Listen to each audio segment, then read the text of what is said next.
వీక్షకులకు భోగి సంక్రాంతి కనుమ శుభాకాంక్షలు. ముందుగా ముఖ్యాంశాలు. మహా అభియాన్ జన్మన్ పథకం ద్వారా గిరిజనుల అభివృద్ధికి కృషి చేయడం జరుగుతుంది. ప్రధాని మోడీ స్పష్టం.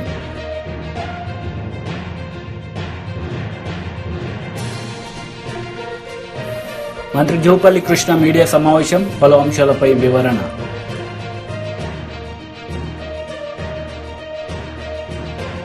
కేంద్ర ప్రభుత్వం దేశవ్యాప్తంగా అమలు చేస్తున్న జనజాతి ఆదివాసీ న్యాయ మహా అభియాన్ జన్మన్ పథకం ద్వారా గిరిజనుల అభివృద్ధికి కృషి చేయడం జరుగుతుందని ప్రధాని మోడీ అన్నారు. ఈ సందర్భంగా ఆయన ప్రసంగించారు. मेरे परिवारजनों, हमारी सरकार अपने जनजातीय भाई बहनों के सपनों को पूरा करने के लिए कोई कोर कसर बाकी नहीं छोड़ रही। अनुसूचित जनजाति से जुड़ी योजनाओं का बजट हमारी सरकार ने 5 गुना ज्यादा बढ़ा दिया है। आपके बच्चों की पढ़ाई के लिए पहले जो छात्रवृत्ति मिलती थी, अब उसका कुल बजट भी 2.5 गुना से ज्यादा कर दिया है। 10 साल पहले तक हमारे देश में आदिवासी बच्चों के लिए केवल 90 एकलव्य मॉडल स्कूल थे, जबकि हमने बीते 10 साल में 500 से ज्यादा नए एकलव्य मॉडल स्कूल बनाने का काम शुरू किया है। आदिवासी बच्चे सिर्फ स्कूली पढ़ाई करके रुक जाएं, ये सही नहीं। अति पिछड़े जनजाति समाज के बच्चे जब एमए, बीए और बड़ी क्लास की पढ़ाई पूरी करेंगे, बड़ी कंपनियों में काम करने के लिए जिस पढ़ाई की जरूरत होती है वो पढ़ाई करेंगे, तब हमारे लिए खुशी की बात होगी। इसके लिए आदिवासी इलाकों में कक्षाओं और आधुनिक बनाया जा रहा है। उच्च शिक्षा के केंद्र बढ़ाए जा रहे हैं। साथियों, पूरे आदिवासी समाज की आमदनी कैसे बढ़े, इनकम कैसे बढ़े, इसके लिए हम हर स्तर पर कोशिश कर रहे हैं। आदिवासी साथियों के लिए वन उपज बहुत बड़ा सहारा है। 2014 से पहले करीब 10 वन उपजों के लिए ही एमएसपी तय की जाती थी। हम लगभग 90 वन उपजों को एमएसपी के दायरे में लाए हैं। वन उपजों के अधिक से अधिक दाम मिले, इसके लिए हमने वन धन योजना बनाई। आज इस योजना के लाखों लाभार्थियों में बहुत बड़ी संख्या बहनों की है। बीते 10 वर्षों में आदिवासी परिवारों को 23 लाख पट्टे जारी किए जा चुके हैं। हम जनजातीय समुदाय के हाट बाजार को भी बढ़ावा दे रहे हैं। हमारे आदिवासी भाई जो सामान हाट बाजार में बेचते हैं, वही सामान वो देश के दूसरे बाजारों में बेच पाएं, इसके लिए भी कई अभियान चलाए जा रहे हैं। మంత్రి కోమటిరెడ్డి వెంకటరెడ్డి మీడియా సమావేశం నిర్వహించారు. ఈ సందర్భంగా ఆయన మాట్లాడుతూ రాష్ట్ర ప్రజలకు సంక్రాంతి శుభాకాంక్షలు తెలుపుతూ పలు అంశాలపై వివరణ ఇచ్చారు.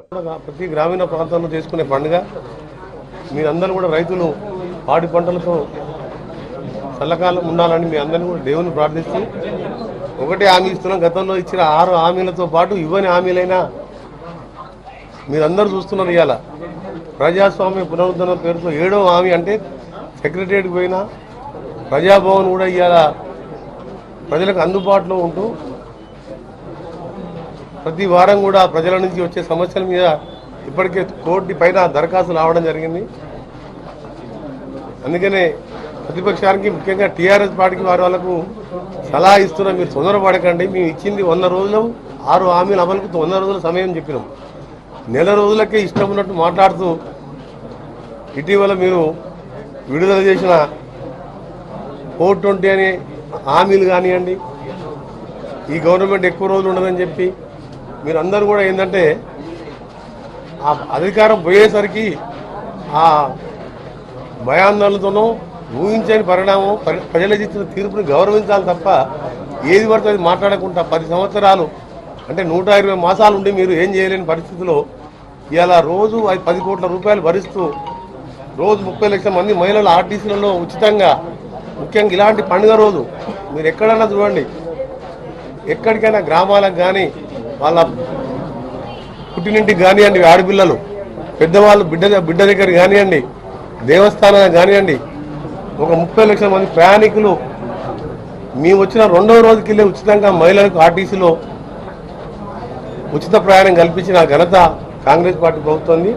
దాంతోపాటు రాజీవ్ ఆరోగ్యశ్రీతో పాటు ఇందిరమ్మ ఇల్లు కానివ్వండి, గ్యాస్ సిలిండర్ కానీ ఇవన్నీ కూడా ప్లాన్ చేసుకుంటూ అప్లికేషన్ తీసుకొని మీలాగా ఎమ్మెల్యేకి అధికారాలు అప్పచెప్పడం, దళిత బంధు వచ్చినా, గృహలక్ష్మి వచ్చినా, కళ్యాణ లక్ష్మి వచ్చినా కండవ కప్పుకుంటూ ఇస్తామని కాకుండా ఆ అప్లికేషన్ స్వీకరించే కార్యక్రమం మొదలైంది. కంప్యూటరైజేషన్ కూడా ఈ 17th వస్తుంది. దాంట్లో అర్హులైన వారందరూ కూడా గ్రామ సభలోనే లబ్ధిదారులు ఎంపిక వచ్చే 2-3 మాసాల్లోనే పూర్తి చేపించి 6 గ్యారెంటీలు అమలు చేయడం. దాంతోపాటు ఇంకా చేయని కార్యక్రమం ఎన్నో ఆలోచిస్తున్నాం. దాని మీద కూడా త్వరలో నిర్ణయం తీసుకుంటాం క్యాబినెట్లో. అందరూ కూడా ప్రతిపక్షాలకు కూడా సంయమనం పాటించామని మీ అందరికీ విజ్ఞప్తి చేస్తున్నాం. ఎందుకంటే ఎక్కువ మాట్లాడితే మీరే చులకనే పోతారు. 10 ఏళ్ళ నుండి ఏం చేయని వారు ఇవాళ అధికారం మొంగని మతి భ్రమించి మాట్లాడుతున్నాం అనుకుంటారు. అందుకని మీ ఓపిక పట్టండి, మేము ఏం చేస్తాం చూడండి. మీరు తప్పకుండా ప్రజలందరూ కూడా మరొకసారి హామీ ఇస్తున్నాం. అలాగే నల్గొండ జిల్లాలో కూడా పెండింగ్ ప్రాజెక్టులన్నీ పూర్తి చేయడం, మహాత్మా గాంధీ యూనివర్సిటీని ఇప్పటికే 10 కోట్ల రూపాయలతో నూతన హాస్టల్ కూడా టెండర్ పిలవడం జరిగింది. నేను మొదటి సంతకం పెట్టిన నల్గొండకి వెళ్ళి జైలుకారా నుంచి వెలుగుపల్లి, ముషంపల్లి మీదకి వెళ్ళి ధర్మాపురం, కన్యకాల మీదుగా మళ్ళీ తిప్పర్తికి వెళ్ళే విధంగా 99 కోట్లతో ఈ 22 తారీఖు రోజు టెండర్ ఉన్నది. 26 తారీఖు రోజు శంకుస్థాపన కార్యక్రమం కూడా పెట్టుకున్నాను. దాంతోపాటు నల్గొండ కాన్సెన్స్ సంబంధించి గుండ్లపల్లికి వెళ్ళి రేగట్టె వరకు కూడా నర్సింగ్పట్ల వయా డబల్ రోడ్ కార్యక్రమం కురంపల్లి మీది వరకు పోతుంది. దాంతోపాటు ధర్వేశ్వరం నుంచి వయా దూరేపల్లి నుంచి పగిడిమరి కులంపల్లి వరకు అది కూడా డబుల్ రోడ్గా 34 కోట్లతోని అదొక 30 కోట్లు, ఇదొక 34 కోట్లు కూడా శాంక్షన్ పంపడం జరిగింది. అది కూడా 10 రోజుల్లో టెండర్ పిలుస్తున్నాం.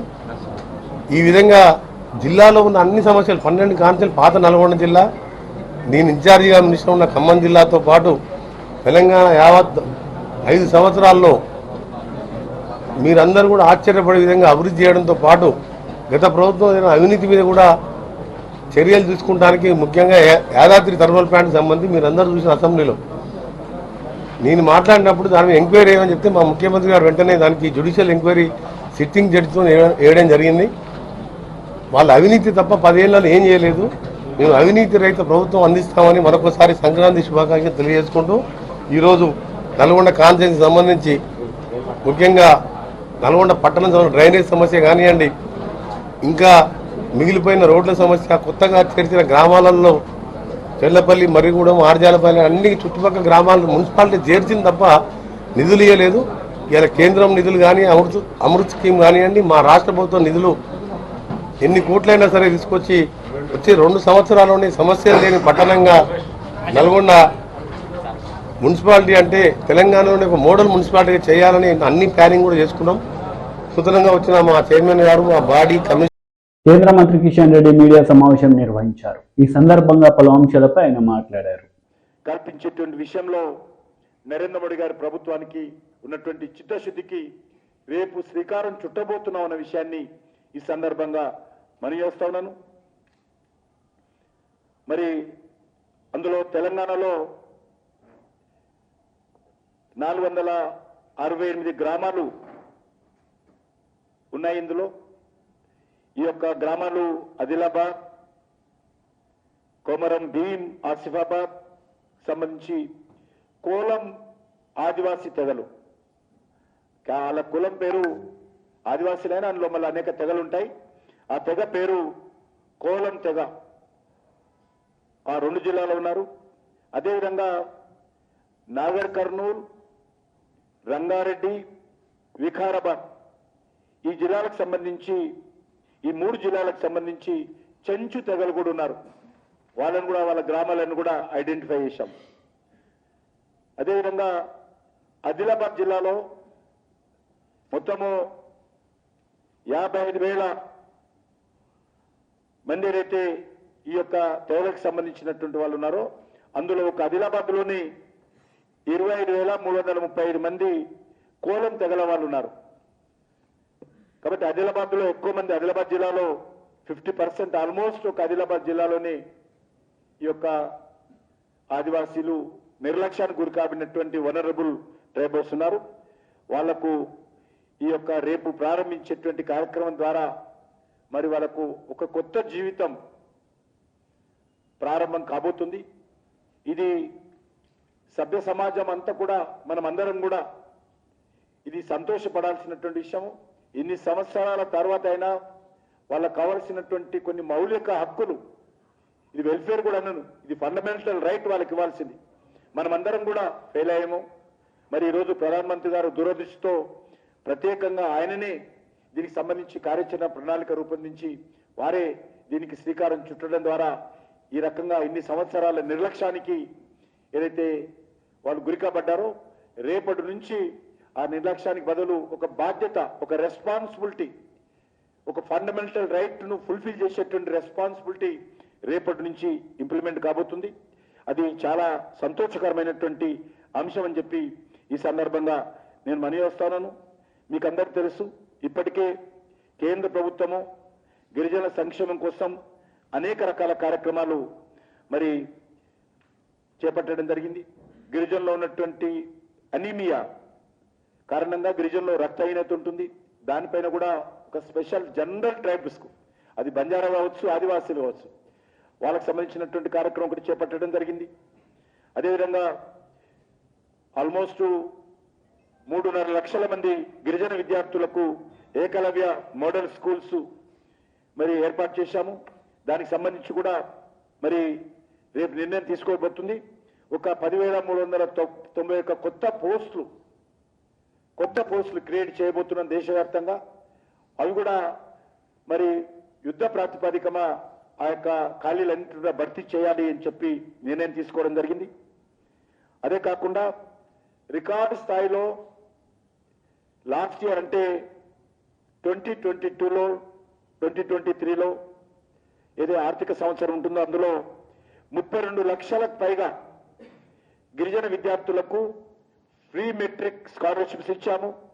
లేటెస్ట్ గా వచ్చిన నాగార్జున సినిమాకు మంచి స్పందన లభిస్తుంది. థియేటర్ల వద్ద అభిమానులతో థియేటర్లన్నీ కిక్కిరుస్తున్నాయి. అసలు ఫైట్లు కానీ, ఆ ఎమోషన్ క్యారీ చేయడం కానీ, స్టోరీని ఫస్ట్ నుంచి ఒక 2 గంటల 30 నిమిషాలు స్టోరీ నడిపిన విధానం కానీ ఎక్కడ బోర్ కొట్టదండి. అసలు సినిమాని చాలా బాగా తీశారు. అసలు ఫైట్లు అయితే అసలు ఇతను ఫస్ట్ టైం డైరెక్టర్ అయినా లేకపోతే అంతకుముందు చాలా ఎక్స్పీరియన్స్ డైరెక్టర్ అన్నట్టు అంత బాగా తీశారు విజయ్ బిన్ని గారు. నాగార్జున గారు అయితే అసలు ఒక ధనుష్ గారిని చూసినట్టే ఉంది నాకైతే. అసలు ఇలా నాగార్జున గారు ఇంకా కొత్త డైరెక్టర్ని ఎంకరేజ్ చేయాలి. ఎంకరేజ్ చేస్తేనే సినిమా ఇండస్ట్రీకి అంతకుముందు ఆర్జీవి గారిని పరిచయం చేశారు, ఇంకా చాలా మంది కొత్త డైరెక్టర్ని పరిచయం చేశారు. అంటే బంగారాజు డైరెక్టర్ కళ్యాణ్ కృష్ణ గారిని, ఇలా చాలా మంది కొత్త డైరెక్టర్లు పరిచయం చేశారు. అలాగనే విజయ్ బిన్ని అని కొత్త డైరెక్టర్ని పరిచయం చేశారు. బీటెక్ చదివారు అతను. బీటెక్ చదివిన అతన్ని కొత్త డైరెక్టర్ పరిచయం చేశారు. ఈ సినిమా బ్లాక్ బాస్టర్. సంక్రాంతికి దాన్ని ఏమంటారు, హనుమాన్కి పోటీ ఇచ్చే సినిమా ఏదన్నా ఉందంటే ఇదే. జై నాగార్జున గారు. నేను యాక్చువల్గా అయితే చిరంజీవి గారి ఫ్యాన్ని, కానీ ఈ సినిమా మాత్రం నాగార్జున గారు చించేశారు అంతే. ముందుగా సంక్రాంతి శుభాకాంక్షలు అందరికీ. నాగార్జున సార్ మాత్రం సినిమా మాత్రం ఇరగదీసిండు. నా సామిరంగా సినిమా మాత్రం సంక్రాంతికి మంచి బ్లాక్ బస్టర్ కొట్టిండు. కథ మాత్రం సూపర్ ఉంది. అల్లరి నరేష్ క్యారెక్టర్ కానీ, వాళ్ళ రాస్తరుణ్ కానీ చాలా బాగా చేసిరు. ఒక ఫ్యామిలీ సెంటిమెంట్ సినిమా చాలా బాగుంది. ఈ ఏజ్ లో కూడా మన నాగార్జున సార్ గారు ఇంత మంచి యాక్టింగ్ చేసి హ్యాట్సాప్ చెప్పాలి. డైరెక్టర్ గారు తీసిన కూడా హ్యాట్సాప్ చెప్పాలి. చాలా బాగా తీసిండు. సినిమా మాత్రం ఇచ్చి పడేసిండు. నీకు సినిమా కూడా ఎక్కడ బోర్ లేదు. సంక్రాంతి ఫస్ట్ నంబర్ 1 ప్లేస్ లో వచ్చింది సినిమా. సూపర్ ఉంది. నీకు అల్లరి నరేష్ పాత్ర ఇచ్చి పడేసిండు. చెప్తున్నా కదా, శంభో శివశంభోలో అల్లరి నరేష్ ఎట్లా చేసిన యాక్టింగ్, ఈ సినిమాలో కూడా మన నాగార్జున కూడా అంతా బాగా చేసిండు. మొత్తం వాళ్ళ ఫ్రెండ్స్ లేకుంటారు, వాళ్ళు చాలా బాగా చేశారు. రాస్తారు యాక్టింగ్ కూడా చాలా బాగుంది. మొత్తం మీరు ముగ్గురు ఫ్రెండ్స్ లేకుంటారు, మంచిగా ఉంది. సినిమా మాత్రం ఇచ్చి పడేసిండు. ఇంకెక్కడ బోర్ అనే లేదు. ఈ సంక్రాంతికి దుమ్ము లేపేసిన సినిమా. జై నాగార్జున్. నాగార్జున్ గ్లామర్, యాక్టింగ్ కానీ, స్టోరీ కానీ, ఒక ఫ్యామిలీ సెంటిమెంట్ కానీ ప్రతి సీన్ మనం ఎంజాయ్ చేస్తాం. ఇది అదే బోర్ లేకుండా చాలా బాగుంది. సాంగ్స్లో డ్యాన్స్, ప్రతిదీ సాంగ్ బాగుంది. ఒక డ్యాన్స్ కానీ ప్రతి సీన్ కానీ చాలా బాగుంది. విలన్ యాక్టింగ్ చేసిన ఒక ఆయన కొత్త చేసినట్టు విలన్ మాత్రం సూపర్ చేసిండు. ముందుగా హ్యాట్సాప్ చెప్పాలి, ఆయనకి సూపర్ చేసిండు. అన్నా ఒక సంక్రాంతికి సినిమా అంటే ఎలా ఉండాలన్నా, ఆటలు పాటలు డాన్స్ ఎంటర్టైన్మెంట్ ఎంజాయ్ కామెడీ ఇవన్నీ ఉండాలన్నా. అలాంటిది ఈ సినిమాలో అవన్నీ ఉన్నాయన్న. నా సామి రంగా నిజంగా సినిమా అయితే వేరే లెవెల్ ఉందన్న. ఒక పండగ వాతావరణంలో పల్లెటూరులో ఎలా అయితే జరుగుతాయో అవన్నీ ఉన్నాయి సినిమాలో. నాకు చాలా అంటే చాలా బాగా నచ్చిందన్న. నిజంగా ఇంటర్వెల్ ముందన్న అమ్మ చైన్ లాగుతారన్న, అసలు చైన్ లాగడం ఏందన్న. ఒకప్పుడు ఎప్పుడో చైన్ లాగి ఇట్టు కొట్టేసిండు, ఈ సినిమాలో కూడా చైన్ లాగి పక్కా ఇట్టు కొట్టేసిండన్న. సెకండ్ హాఫ్లో ఏడిపిస్తాడన్న, మామూలుగా ఏడిపియాడు. నిజంగా ఎమోషన్ అయిపోతామన్న. ప్రతి ఫ్యామిలీ నిజంగా ఒక మంచి స్టోరీ ఉంది మూవీలో. నాకు చాలా అంటే చాలా బాగా ఫ్రెండ్షిప్కి బాండింగ్, ఫ్రెండ్షిప్ అంటే ఏందో కూడా సినిమాలో ఉంది. మీరు చూడండి, ముగ్గురు హీరోలు ఉంటారు, ఆ ముగ్గురికి మంచిగా ఇంపార్టెన్స్ ఇచ్చారన్న. డైరెక్టర్ విజయ్ బిన్ని అంట, డాన్స్ మాస్టర్ అంటున్నారు.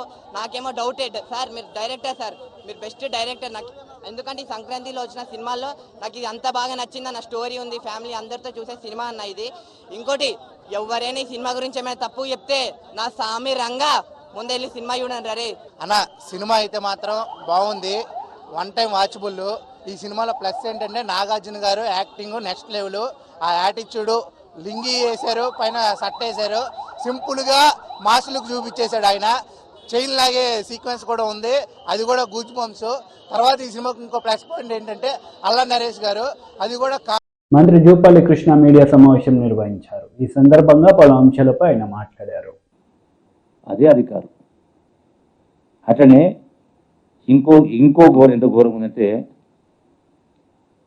హనుమంతు నాయక్ అని మా జడిపేటీసీ గతంలో ఒక యాక్సిడెంట్ జరిగింది.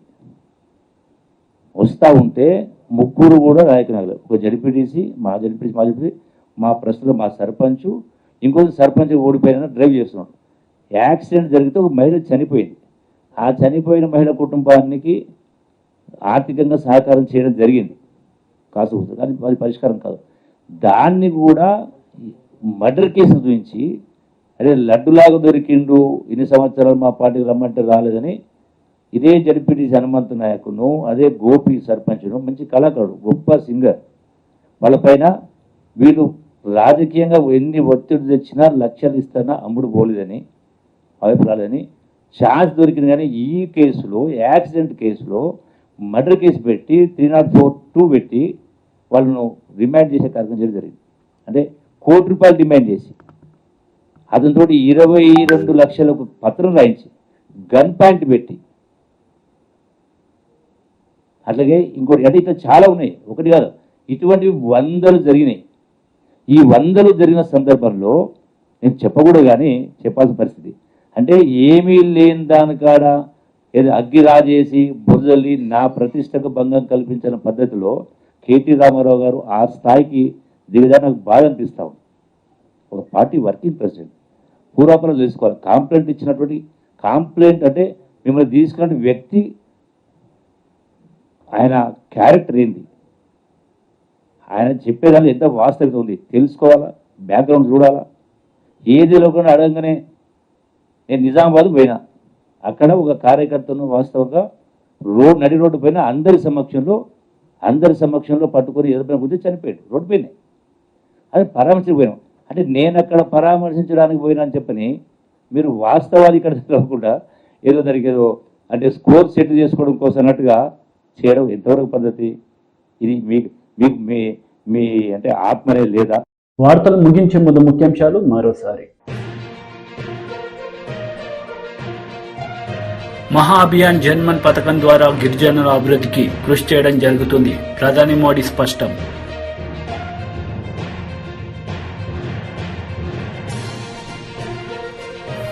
మంత్రి జూపల్లి కృష్ణ మీడియా సమావేశం, పలు అంశాలపై వివరణ.